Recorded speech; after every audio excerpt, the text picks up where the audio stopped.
investments. A couple of housekeeping items. Hoping everybody has seen the emails that have been going out.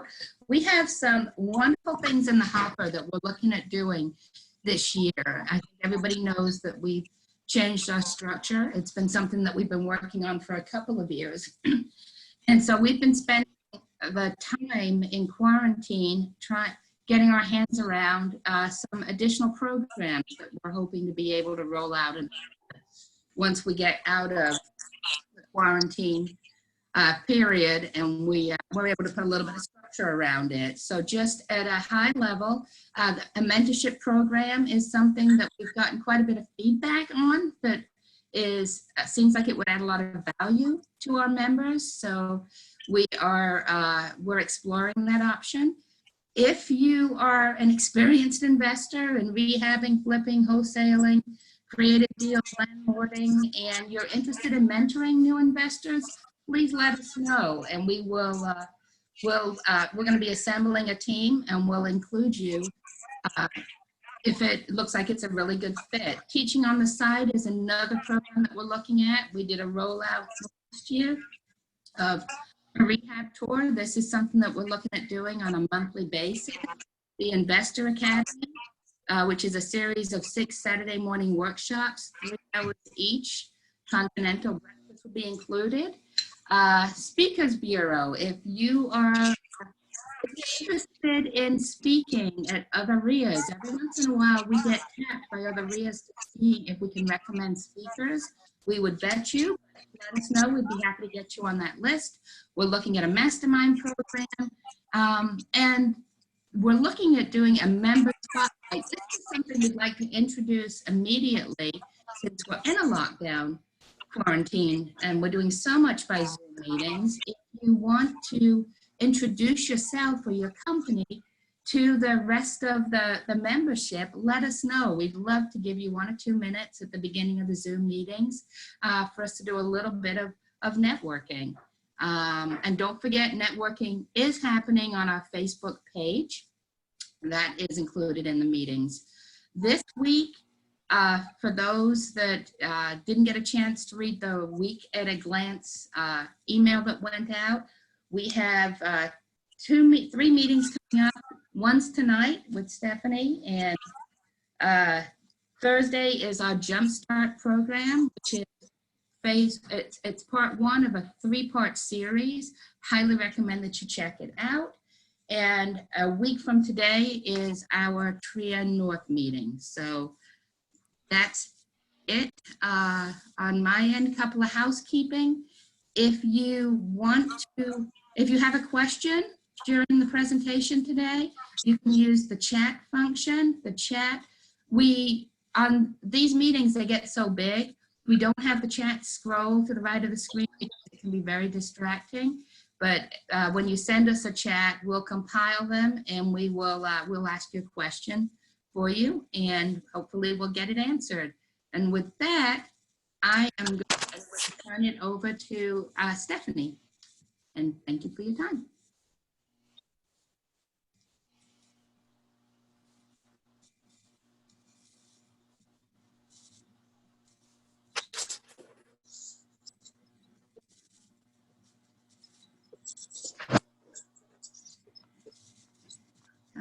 Stephanie, you there?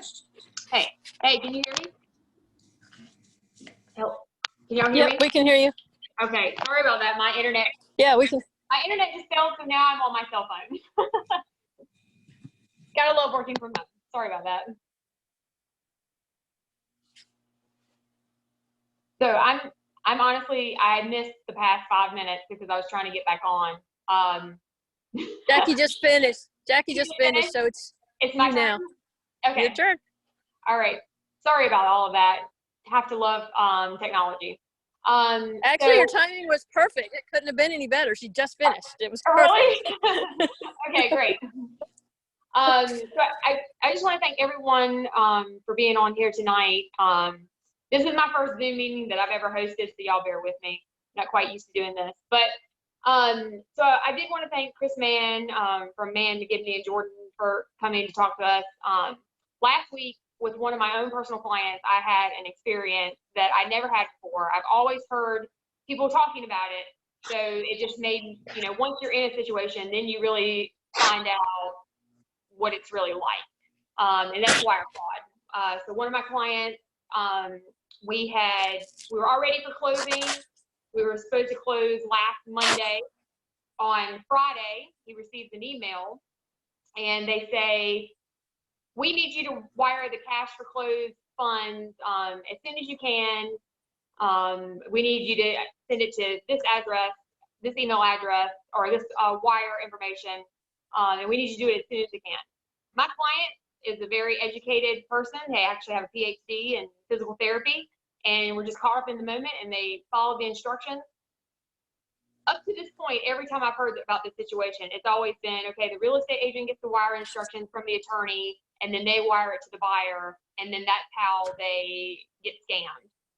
In my situation, that is not what happened. I had never at any point wired, I never sent wire instructions to my client. They actually had been following the emails and knew when we were going to be closing, so they timed it perfectly, and they just automatically sent the instructions. So this was something a lot different than I've ever experienced before. And he was just, you know, caught up in the moment, didn't pay attention. The email that was sent to him looked just like the attorney information that we had been using. I'd actually worked with this client before on another transaction about a year ago. So he knew what their information looked like. And just being caught up in the moment, he didn't call to verify the wire like most people should. And he sent it. And luckily, in that situation, we only lost $6,000. It wasn't a lot of money. I mean, it is a lot of money, but there's a lot more other situations that I've heard about where people have lost well over $100,000. So, but I know this isn't like a typical meeting topic, but I just think this is something that's super important that everyone should know, because until you're in that situation, you don't think it can happen to you, and it can. So, because once that money's gone, there's no getting it back for the most part. So I wanted to have Chris talk with us, and he can kind of tell us more about how this happens, why it happens, and the things that we can do to try to prevent it. Well, hi, everybody. I'm going to go over particularly with investing, there are going to be like three main areas in which this can happen to people. And Stephanie's situation and the way that she described it is exactly what happens, particularly with buyers. What she described is incredibly typical, and her client honestly got off easy, that it was $6,000 and not $200,000 or something like that.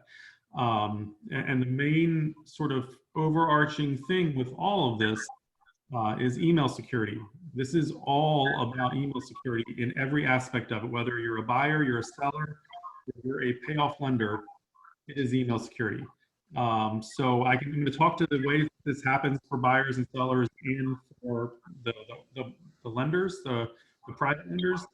But the first thing that everybody needs to sort of know and keep in mind is that this happens because somebody in the transaction, whether it's a lender, an agent, one of the parties, the attorney, somebody in the transaction had their email hacked. And then they didn't know it, and somebody was just watching it and getting details about the transaction, and then they stepped in. If you have, I mean, obviously, if you don't have two-factor authentication set up on your email, you are, as an agent, if you're an agent, you're committing malpractice. As a person, just an individual, you are just sort of flying naked. You should have two-factor authentication set up on your email. And if you're not sure what that is, you can Google it. It's really easy to set up. If you use Gmail, it's easy to set up. Use Outlook. Most office setups have two-factor authentication, so turn it on.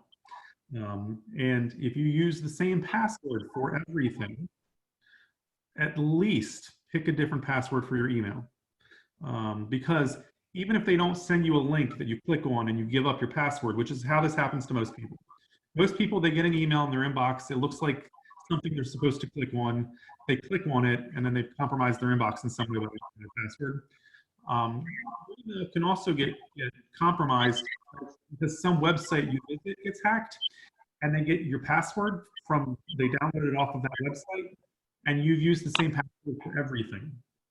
And so they just try it. They just go out to Gmail and try the password with your email address, and it works. So you should not be using the same password for everything. And you should change your password relatively regularly. And last thing on email security is that you should set an alert in your calendar once every couple of weeks to go out in your email client and make sure that there are no rules turned on that you don't know about, and that there's no auto forwarding. Because that's what it actually looks like, is they hack your inbox and then they set up a rule to forward all of your inbox, all your mail that you receive to an outside person who then reads everything and then steps in your place. So that's the main overarching thing is email security. Can I ask a question? What was the first thing you said to do? Did you say two-part security? Two-factor authentication. Two-factor authentication. Okay. If you don't have that on your inbox for your email, you need to turn on. And almost all email clients now have a way to do that. And basically what that is when you try to log into your email, it will also send a code to your cell phone. And you have to use that code that's sent to your cell phone to actually log into your email as well. So you have to have the password and the code from your cell phone. So it's an extra step. If somebody in the Ukraine has access to your password and they try to log in, unless they have your cell phone, they can't get in. Mm-hmm. So some of, like when I was doing research on it, some of the things that I saw is sometimes they may put bots on your computer. Have you heard anything about that? There is like some like key logging, like keystroke logging and that sort of stuff. Mm-hmm. It's not the common way to do it. It's not like almost every It's almost always hacking and then forwarding. Is email. It's always Okay. it's the same exact thing every time. It's the email forwarding and then stepping in and pretending to be somebody in the transaction. Mm-hmm. Okay. Chris, you said about forwarding. Is that in your settings? Is that where you go in your Gmail settings for that particular account? Yep. There you can actually search just in the search box for rules and forwarding in Gmail, just to see what if there's anything turned on. Turned on. Okay. Yeah. So like I'm in Gmail right now, and if you go under settings and then go to forwarding and POP/IMP, it's the very first thing at the top, add a forwarding address. Right, and you wanted to make sure there's nothing forwarding, no forwarding set up, and then you would see it in there. It would say emails being forwarded to so and so. Oh, it'll tell you if something's been forwarded? If you go into the settings, it'll tell you if something's being forwarded. Oh. It's like every message that would come in would be then forwarded to somebody else. Does it tell you where it's gone? Yes. So the rules will tell you, like if you look and click on it and something is actually happening, it'll even tell you the email address where it's going. Wow. Yeah. Like if I hacked your account, I could put my email address as the forwarding address. So then every time that you get an email, it comes to my email address. Okay. And then you can also like create filters. So let's say that if I'm the hacker and your email is being forwarded to my email, then I could say wire or closing and create filters. And so then like your email could have been, your email could have been hacked 6 months ago, but this filtering has been going on the whole time. And so then when it pops up wire or closing in those accounts, then they can just say, oh, this is a hot one. And then they can just sit there and follow it until, and then, you know, they're seeing everything. They're seeing closing statements, and then they just sit there and follow it, wait. And that's what happened in my situation is nobody ever even sent emails about any wires, but they knew because they were monitoring it that closing was about to happen that Monday. So on that Friday, they were like, you need to send it or we're not closing on Monday. Almost in kind of like a high pressure situation. And then they, you know, their guards let down a little bit. Yeah. So they can actually just, if they're monitoring an email, like say between 2 or 3 parties, between the closing agent, the attorney, and the buyers, or buyers have access to that, if they're monitoring that email trail, then they can easily duplicate the closing attorney information and make it look like that's where the email was coming from. They had copied the paralegal in our situation. They had copied a paralegal from that office, everything verbatim. It was her Oh. signature. Right. But in my situation, it actually wasn't the paralegal that I ever used. It was, they have 3 paralegals, and so it was a paralegal that I never even dealt with. And I don't know what made them pull her information. But that's his information. And it even said in the bottom of the email, please call to verify this wire before it's sent, because that's what all the paralegals have written in their emails. Right. But he still didn't do that. Okay. So That's unfortunate. And there's absolutely no way of, I mean, they say that, you know, everything is out there in cyberspace. Nothing ever truly disappears. So it would take there's no way to find out the information, or it would just take a Herculean effort to. so Find out who did it. Yeah. I mean, yeah, and there's an entire section of the FBI that's devoted to this. Oh, okay. But you know, they have some means to do it. A couple of years ago, they arrested like 85 people in 4 different countries that were doing this. It was India, Nigeria, the United States, and Canada, I think. And there was a group of 85 people that were all working together doing this. So they've had some success and some not. I mean, they're literally billions of dollars that's lost every. So if you are, I'm going to kind of go through each person in a transaction and your risks and how to avoid it. If you are an agent, you should never be passing wiring instructions for your client. So if your client is the buyer, you should not take the wiring instructions from the attorney and give them to the buyer. The buyer should get them directly from the attorney. Do not be a middleman.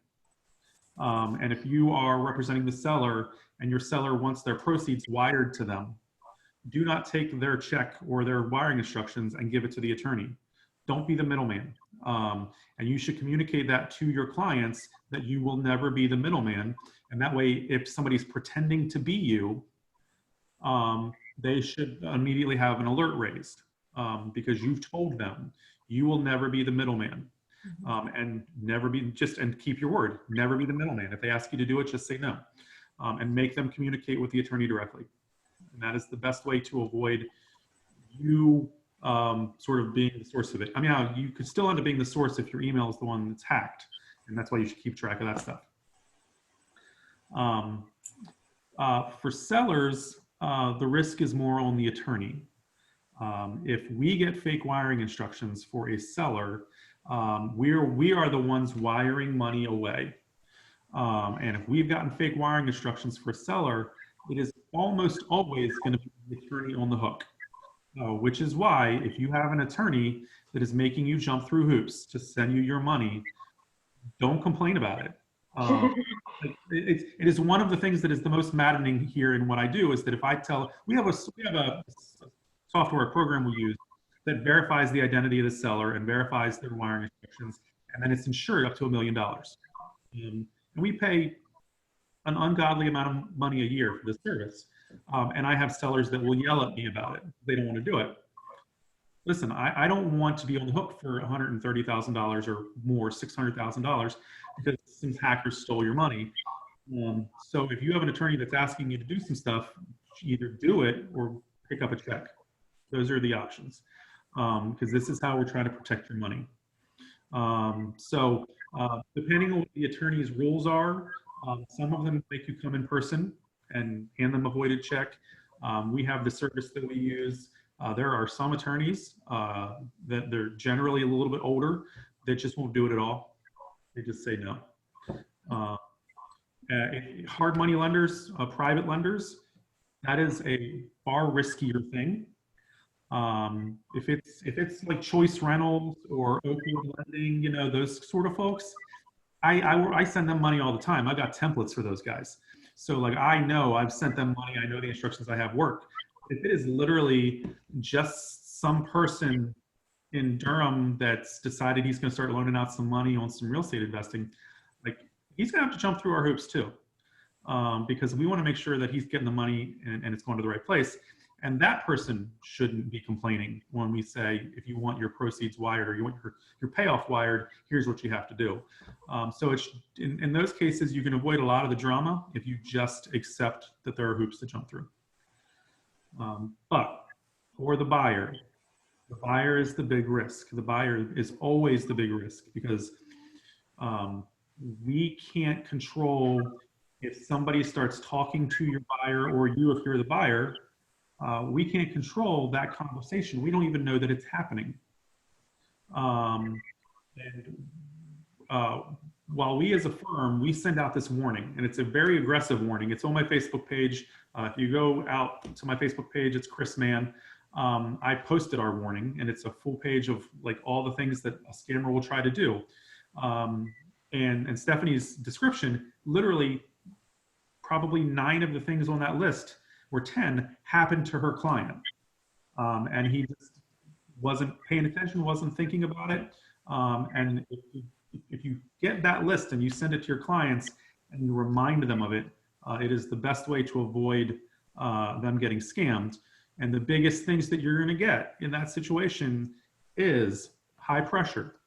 It is, hey, I need this right now. I need this, like, you need to send this right now or you're not going to close on time.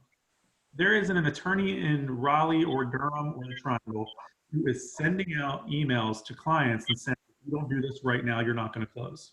That's not how any of us actually talk. So that is one of the first things that you're going to see that something's wrong. One of the others is the email address isn't going to match. We have all sort of become accustomed to not looking at the sender email address on our emails. You know, Stephanie's client got an email where literally everything in that email looked like it came from the attorney.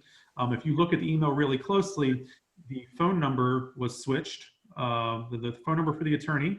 The last So in my case, they actually used the real phone number. The attorney's real number is up there. And they just assumed that nobody would actually call. Yeah, but they made a statement that said, I'm really busy and in meetings. Please email me if you have any questions. But yes, I mean, I heard other people, they changed the number, and then when they call that number, they're calling them. And they're like, yeah, just send it, it's good. Well, we've seen it with us. It's like our office number, it ends 3941, and they just changed it to the 3914. So that if you called it, it wouldn't actually get us. But the phone number or the email address that it comes from is always a free email service email. So it's closingattorney00@gmail.com. We're not using that. Like, there is no attorney that's using, I mean, okay, there's one attorney that's using a Gmail address right now. I'm not going to call him out, but 99% of us are not using Gmail. So if you get wiring instructions from Gmail address, that is a giant red flag. Your client should be aware of it. You know, every attorney has some different rules. Like, our rule is, unless you call us and ask for wiring instructions, we're not sending you wiring instructions. If you get wiring instructions unsolicited, that's probably a scam. We won't send wiring instructions to an agent or a lender. If an agent sends you wiring instructions, that's probably not legitimate. Throw them away. Now, all attorneys are a little bit different on what they do and don't do, so that's just our rules. We also, as a firm, we will accept a bank-issued cashier's check in any amount. Like, you can bring in a cashier's check for the full purchase price, you know, $300,000. I think we're the only firm that does that. I think everybody else caps it at $5,000. But for us, it's just safer. I'm not worried about somebody giving me a fake money order. I'm worried about the hackers stealing all the buyer's money.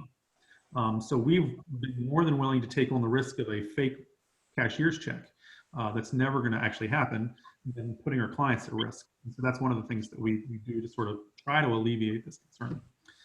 And then the last thing is the wiring instructions themselves.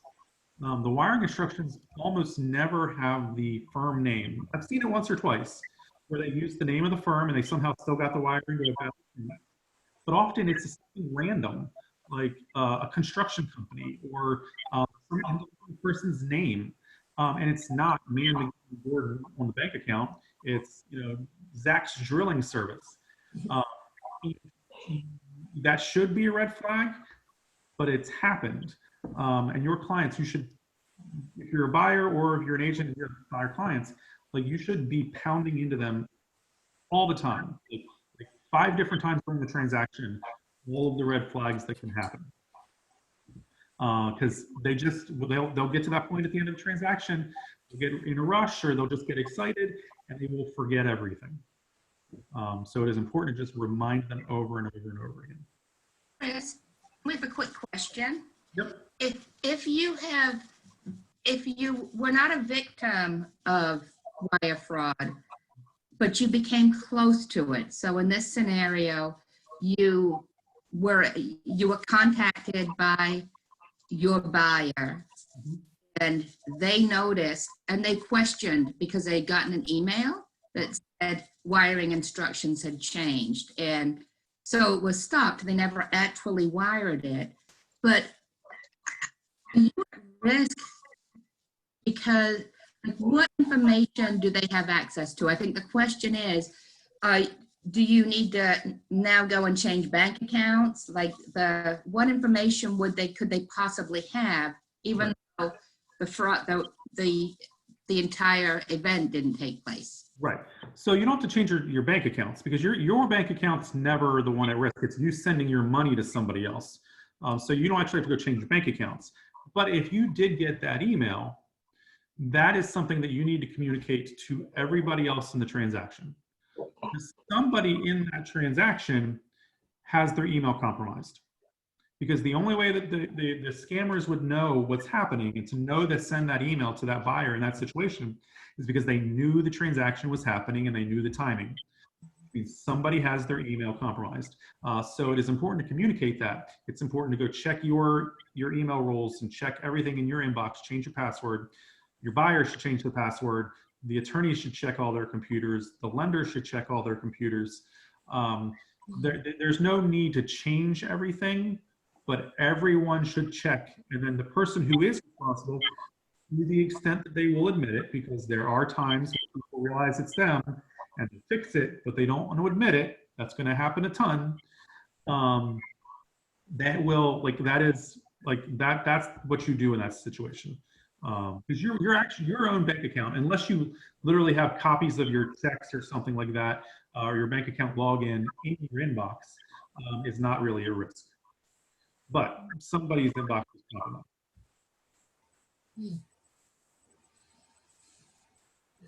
Okay. No questions as yet. Everybody's clear on the danger. I mean, I do want to just really stress over and over again, and like literally, this is the one thing that keeps me up at night. Like this is a large law firm. We do a lot of business and a lot of employees, and we have a lot of key people to keep happy. A buyer getting scammed and losing their money is what stresses me out more than everything else in this business, because we don't have control over it. And it is literally about education, and it is about reminding your client over and over again what the red flags are. Do you feel like this has increased in the past few weeks since a lot of people are quarantined? Someone had mentioned that to me at one point. Are you seeing, like, are y'all getting more calls where this is maybe happening? We have, well, I mean, I think I've heard more about it in the last couple of weeks. I mean, I don't know that it's much different than normal. I mean, like, I'll tell you, we had one of our computers compromised about 8 months ago. So I know that it was happening then, and we do what we can to, like, literally every person that inbox had communicated with over the last 4 months, every pending transaction, we sent out a notice to everybody to keep an eye out for. So I know it was happening then. It has gone down. I'll say 2017, spring 2017. I want to say that 6 attorneys in the Triangle, thankfully not us, but 6 different attorneys in the Triangle lost money. Wow. Seller proceeds wires that were sent to scammers. Oh, wow. So it has gone down from then, and also attorneys have gotten a lot smarter about what that looks like, because it was a bad time. So attorneys have gotten a lot better, and they have gone on and to more easily scanned inboxes, which unfortunately are real estate agents. Because real estate agents, there's such a broad spectrum of real estate agents. Some that are very, very diligent and careful about things, and some that are barely paying attention to the world. And so that is sort of where a lot of the focus is on those things. And maybe some lenders a little bit, but some of those lenders are really structured in how their corporate office controls email, so it's less likely. Yeah. Yeah, that's what my lender said in my situation. He's like, I don't even know, I can't even get my own password to get into my login. And he's like, it's not us. I mean, a lot of lenders are very structured in that, like, they can't even click on a link or something that's sent to them from an outside agency. Like, the lenders are a little bit more structured. Yeah, yeah. I have two questions. This is May. The first question is, who is going to lose the money? Say if I am the buyer and I'm wiring the money to the seller and I got the fraud instruction, am I the one who will be losing the money, or the seller? And then the other thing is, I do notice when, you know, agents or even lawyer office, they don't necessarily have the security portal for client to send information. Right. Especially, and I came from California. I think in Bay Area is generally a more high-tech area, so it seems like more common practice for security portal. But here, how common it is for realtor, lender, and attorney to have a secure mail portal to handle things like that? So on the first question, who's responsible, who loses the money, is almost always the person who sent the money is the one who loses the money. So if you're a buyer and you're wiring your money to the attorney and you get scammed, you sent the money, you lose the money. Now, lawyers end up getting involved in this situation. So if you lost enough money, and you hired an attorney to sue everyone to say it was the realtor's inbox who was hacked, it wasn't my fault. That's a lawsuit that has so to the extent that your inbox is hacked and it causes a loss, even if you weren't the one to send the money, a lawyer can represent the buyer in that situation and end up going after the attorney or the agent or the lender or whoever's inbox that they can prove hacked. But as an initial matter, the person at risk is the person sending the money, which is why as an attorney, when we're sending out seller proceeds and payoffs, we're very careful, because if we have bad information, it's going to be on it's going to be, the only exception to that, and this has actually happened, is when the buyer, or sorry, the seller literally comes in and provides us that information. So if the real seller comes in and says, here are my wiring instructions for my proceeds, and we use them, and we can prove that the seller gave us this bad information, then the risk of loss is on the seller.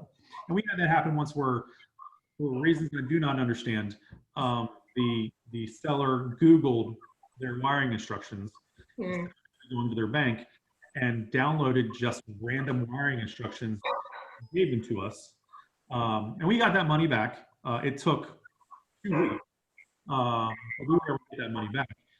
But you can't, sometimes people do weird things, but generally the risk of loss is on the person who sends it. As far as secure portals, that is going to be pretty attorney, lender, agent specific. We use Citrix ShareFile for sending secure emails. Most lenders at this point have secure portals to communicate with the borrower. I don't know that most agents have secure email, but honestly, we're at a point now where agents shouldn't be handling sensitive information. You just, as an agent, you shouldn't have social security numbers and you shouldn't have wiring instructions. So I don't know how necessary it is for an agent, but for attorneys, I think just about every real estate attorney now should have some sort of secure email or portal to do that, and almost everyone does. I mean, I'd be surprised if they're not using, you know, the Ellie Mae portal is what most lenders use for security. So, but some things don't require a secure portal, like sending out the Alta. There's nothing sensitive in the Alta. Like if we're sending out the Alta before closing, those are just numbers. There's no social security numbers. There's not even an interest rate. It is just numbers. So we don't generally send out by secure email just because it gets burdensome. For everything we send you as secure email, you get real mad at me. But wiring instructions and all of that stuff, secure email. I have one follow-up question. So as a buyer, before I wire the money, how should I make sure the instruction was correct? Because I joined halfway, so you may have mentioned that before I joined, but just want to make sure like what is the most reliable resource to get the wiring instruction? So what you should not do is call the phone number that's listed on the wiring instructions. Because if they're fake wiring instructions, it's going to be a fake phone number, or it's going to be a phone number direct to the scammer. Many people have done that, and many people have lost money because they're like, I need to call the attorney to confirm this is right, and they literally call the phone number that's on the wiring instructions. Scammers aren't going to put the real phone number on the wiring instructions 95% of the time. What you should do, if you're trying to confirm that what you have is real, go back to the initial communication from the attorney where we send out that warning and we give you all the things that you should look out for and what you shouldn't expect to see. See if it matches up, and then go to Google, pull up our website and see what the phone number is there. And you can call that and confirm, but you can also then call and talk to your agent if you've been working with an agent and say, is this the number that you've been using to talk to the attorney? And that way you can confirm that throughout the transaction, the number that you're going to call to confirm this information is the actual attorney's phone number. And that is the best way to do it. The agent should have communicated with the attorney multiple times. They've probably been using this attorney for a long time. So the number that they have is right. And it should match the number that shows up on the website. And that's the number to check. Call so that you have the wiring instructions. And if anyone has any other questions, please send them by chat and we'll get them discussed for you. You should never, ever, ever, I mean, if you ever see anything where the account name on your wiring instructions is not the law firm, you should never use them. They're like, that should never happen. And that is the case in 75 to 80% of these, where it's just some random name. Wouldn't that be common sense? I mean, Listen, I do not ever like to blame the victim. They've lost a lot of money, but there are steps in the process where you want to shake them, like where you ask them, how did this happen, and they tell you how it happened, and they're like multiple times where you're like, are you serious? Like, how did you fall for that? But it happens. Yeah, they're all excited, unfortunately. Yep. It's sad. Anybody else have any questions? Send them now. No, everybody's perfectly clear and nobody's ever going to fall for any scams ever. Yep. I guess. Well, I guess your instruction, Chris, and your explanations were crystal clear. Yeah. Thank you so much for doing this. We really do appreciate it. Yeah, seriously, that's serious stuff. And if it's like you said, Stephanie, if you've never had any contact with it, you don't think it's going to happen to you. It's like everything else on the face of the planet. You never think it's going to happen to you. And next thing you know, poof, your money's gone. Yep. Everybody needs to be really careful about what they're doing. There's a lot of really nasty people out there. Yeah. Now, we have an email address and a phone number for, or just anytime you need it, like pray none of you ever need it. But I've got the contact information phone number for the person at the FBI here in Raleigh. Handles these sort of things. So if you ever needed it, let me know. And if you ever just get the fake wiring instructions, excuse me, you can send the fake wiring instructions to the FBI, and then they will take the steps necessary to try to shut down that account. So that even if you don't get it, somebody else doesn't later. Oh, that's good to know. Oh, that's good. I wouldn't have known they would have a local contact here to deal with those kinds of things. So that's good to know. Yeah, because we were sitting there trying to figure out, like, who do we call in this situation? Like, when it first happened to us, I was literally just Googling, who do you call? I've been scammed. Who do I call? Scams are us. Who do I call? Yeah, scams are us. 1-800-SCAM. Ay, ay, ay. May I ask one more question? Sorry, I have so many questions. So would Yeah, that be, does it make sense if I just wire, say, $1,000 or like $500? And then, Oh, how she just get muted? sorry. Oh man, her Sorry, connection sounded bad. Maybe it's you had a bad connection. If you want to text that, we can answer it. I'm going to actually guess the question. I'm going to guess that the question was, if you have to send a lot of money to an attorney, does it make sense to send a test wire first? And yeah, test wire first, and then send the rest. Sure. I don't know that you have to if you follow all the other things that you're supposed to do. But what you can do, and a lot of people do this, is send your earnest money by wire. And if you send your earnest money at the beginning of the process by wire, and the attorney received it, make sure you use those same instructions. It's not going to change from the beginning of the transaction to the end. So if your earnest money went through and you use that for that, then those instructions are good. Keep them, use them.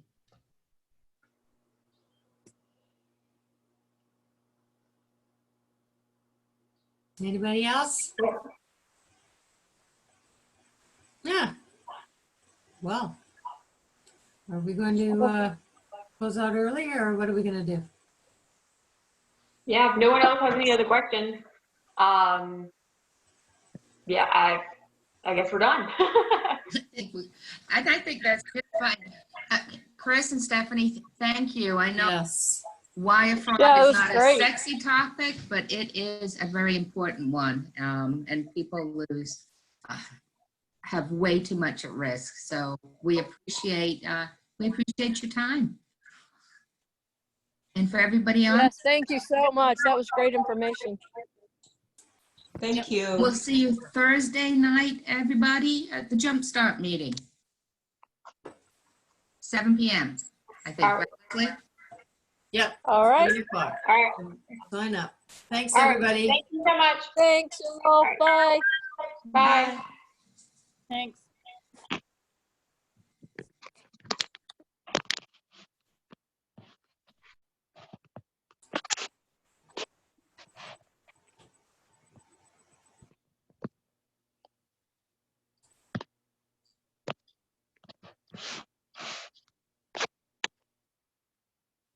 Can I ask a membership question here?